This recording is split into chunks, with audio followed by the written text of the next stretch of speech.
been the efforts of a whole lot of different people. The efforts of myself, my colleagues, our allies at SEIU Local 500 and the International at SEIU. It's been students, it's been tenure colleagues supporting us, it's been alums, and I really think it's important to say that I think what we've achieved here starts last semester at least with students stepping up to speak out for themselves.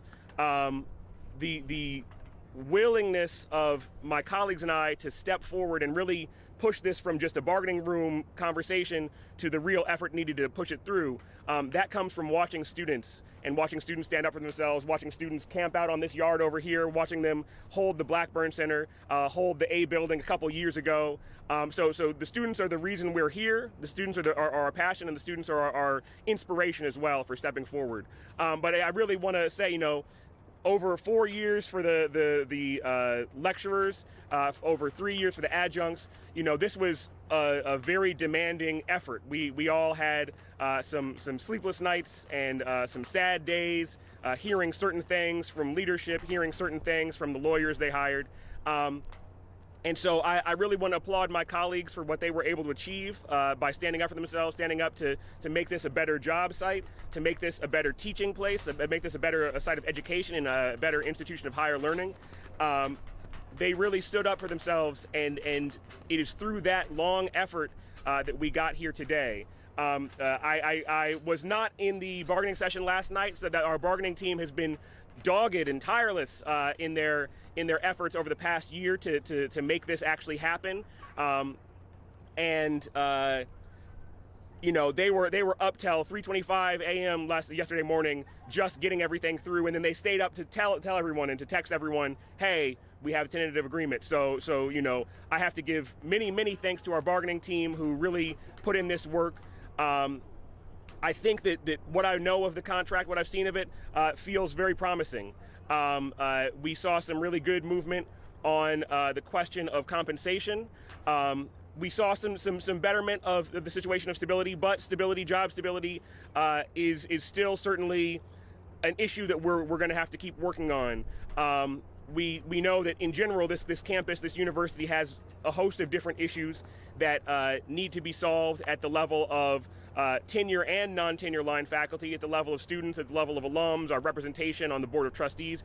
This is an ongoing thing, but this is a really big day of victory and success. It shows what happens when workers get together and stand up for their rights. It shows what happens when a community gets together and supports each other, students, tenure line faculty, alums, the broader community.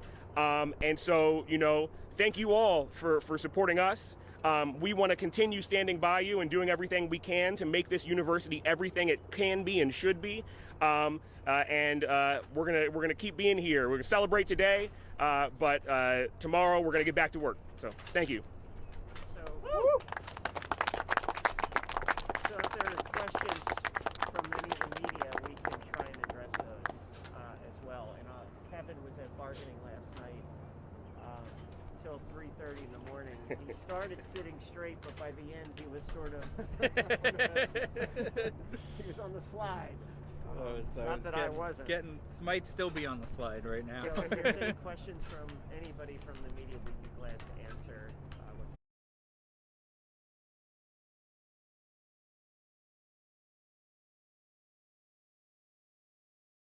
Is the teaching is the same. Our goal was equal pay for teaching. We made progress and closed the gap dramatically, but we didn't close it all the way. It took a long time for Howard and other higher ed institutions to bury adjunct pay in the sub-basement of fair pay. And today we lifted people at least out of the sub-basement on their way up to the first floor of the house, if you will, of the academy. So there was progress in that regard. There was also progress in offering opportunity to adjunct faculty to move into full-time positions as they open up. And that was also an improvement, so they're not just stuck in adjunct hell, but rather have the right to become full-time faculty members. So that was also an important victory for the adjuncts. And we were both at the table together. We bargained this whole thing together. Question. Hi, Amanda. Hi. Oh, you're Amanda. Hi. Hi. Nice to meet you, Larry. So could you, to return to full-time So it sounds like you're nearing a first contract deal, and you're just waiting on a full vote from your members. Is that right? That's correct. So the next steps of this, I'm sorry. So the next steps of the process, this is not a secret agreement. There's not any kind of confidentiality built into this agreement. But it has to be voted on and approved by our members, and we will be working over the next few days to put the final documents together with the Howard attorneys, and we'll also be working over the next few days to put together summary documents for our members to review, so that when they vote, they're voting from an informed position and can see that this is a contract, while far from perfect, is a contract that really pivots in the right direction and really bends the arc of history towards justice, if not all the way to justice. As we know, in most struggles, a struggle like this never gets you all the way to where you need to be and where you should be, but it certainly got us pointed in the right direction. And we've built an organization on this campus now of faculty leaders and students who are part of our coalition as activists, tenured faculty who stood by us the whole time. That the dynamic of how power works and how decisions are made on this university will not be the same, because this group will not be silent anymore and they will not be invisible anymore. And that's the biggest change as well. And if I could follow up on what was agreed to. So. No, I'm not. Okay. Okay. Our members have a right to see it first. Absolutely. So we're not gonna talk about that until we share it with our members, and then we will absolutely, it'll be public and not secret. Was there any discussion on the 7-year non-tenure rule? There was a lot of discussion on that, believe me. There was discussion on that at 3 a.m. Right? Yeah. You were there. It was 7-year rule has been a topic of discussion since this campaign began. It was one of the motivating forces of this campaign. And we have made, I will say, we have made significant progress at opening up paths to career status, long-term stability at this institution for non-tenure track faculty. We are still going to be working and organized to hold the university accountable to that, but we see a clear progress towards long-term stability for employees here, for full-time employees here, and I think that that's meaningful. Sorry, can we get your name, please? Sorry, my name's Kevin Modestino, Modestino, and I'm a master instructor in English. I've been here since 2014. What do you think, what led you to this moment, right? I mean, this has been going on for nearly 4 years for full time. Do you think the strike was at play here? What was the motivating factor behind the 3 a.m. agreement?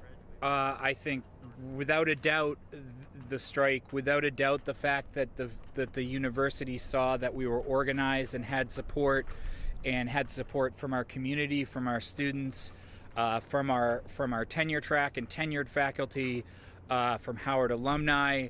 The mass swelling of support over the last 2 weeks has been instrumental, and the strike is about calling the question and really testing where the support is, where the power is, and I think we showed that we are essential parts of Howard University, that we aren't just temporary faculty in the sub-basement, but have been here for a long time and will be here for a long time, and have deep relationships with our students, with tenure and tenure track faculty, with staff, with alumni, and that we have a voice here, and it is only because of that support within our numbers and beyond our numbers that allowed this to happen last night. Sorry, one last question. What outside of the 7-year rule, I wonder what else brought you to install it? What was the other? I mean, I think when you get a first contract, it has a lot of protections, rights, representation, and recourse that didn't exist for people before. That exists now in the standards that exist in a lot of union contracts. There was also a much fairer evaluative process and appeal process for faculty, so that they are not victims of arbitrary and capricious decision making. So I think that'll be good, and we'll release details on it, but we think that was also helpful, giving people recourse and rights and criteria for how decisions are made was important, because there's been a history of arbitrary and capricious decision making or autocratic decision making that we think that this will help reverse and create some accountability around. So I think there was a lot of positives in that regard. And when we release the full details, you'll get a sense of that. Was and one more clarifying question on the adjuncts, was that contract renewed, or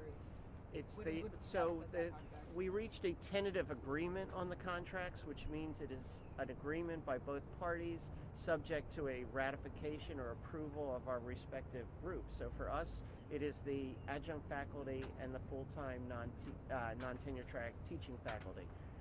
They have to make this decision and vote on this contract. It cannot be a contract until they vote on it and approve it. And that we hope will happen soon.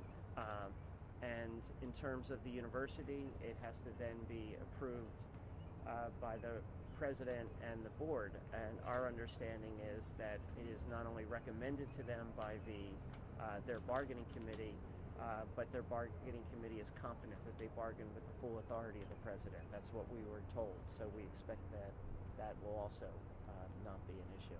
So it's a single agreement? It's two agreements, but it's one union. Can we hear from a student? I don't know. Why don't you turn Oh, around? turn around. All right. Oh, We're over here. Sorry, I thought they were up there. All right. Yeah, exactly. They're both places. You're surrounded by students. It's a college campus. When you guys want like future students, faculty, and staff, like what do you want them to get out of this overall like process Yes. for just the future of Howard? That was about students? Yeah, for future students, faculty, and staff, just to know, being inspired, knowing that we're empowered, seeing the success with the students, seeing the more swift success with you guys. What would something, and multiple answers would be appreciated for them. What do you think would be the overall takeaway that you want us to gather and learn from this? I think the thing I always try to teach my students about organizing is that it really is just getting out there, sitting down, having a conversation with each other, then walking out there, right? There's no special form we filled out. There's no special thing. We all were texting for years now, and then we walked out here this morning to have this conversation, which is the same thing we did last Wednesday, and it's the same thing we've been doing this whole time. So the efforts we've achieved, the successes we've had, the efforts we put in, that's all just been the fact of us talking with each other, taking the time, stepping forward, and seeing what we can do. There's no magic to it. You can't wait on someone to give you the A-OK. You have to step out and do it. And so that, I think that's the big thing I certainly want my students to take away from it, and that I think that everyone on campus can remember. We don't have to wait for someone to give us approval, because indeed they will not. And so get on that text chain, walk out, find that place to meet, and then decide what to do next.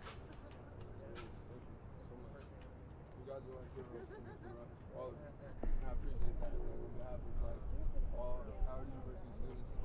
Like I really look up to you guys. You guys really changed my life. Well, we're following y'all as well. Yeah, your words on Wednesday were very moving, very powerful. So thank you as well. Thank you all. We couldn't have done it without the students. We couldn't have done it without the alumni and the tenured faculty and everybody coming out for us. If it was just us, they might not have listened in the same way. No, not at all. We know that.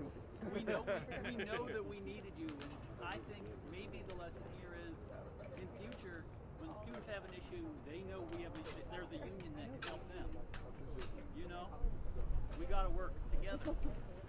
There's power in the union, as Joe Hill said, eh? Yes, sir. Thank you all so much.